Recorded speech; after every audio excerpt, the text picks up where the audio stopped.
That's right, Tess. We'll get to what that driver told me in just a second. You mentioned a closure of the lanes. It actually appears that those lanes are back open. We are standing in the eastbound lanes of I-244, about 4 miles west of the Hard Rock Hotel and Casino, if you can kind of picture where that is.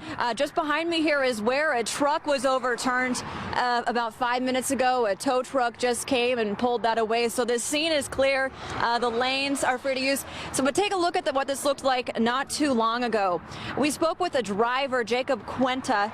He says he was on his way to work when he hit a patch of a patch of black ice. That caused him to do a 360 and crash into the barrier and end up on the right side of these lanes in the shoulder. He says a truck behind him also spun out, did a 360.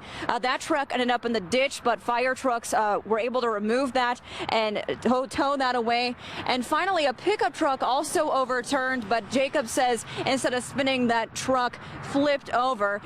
He went to assist police getting that driver out, and this is what he had to say about that. When we pulled the older guy out, he had blood coming from like the right side of his head, and he wasn't really aware of what was going on around him. So he just kind of sat there like this, and we pulled him out. And Jacob says that older driver was taken to the hospital by ambulance.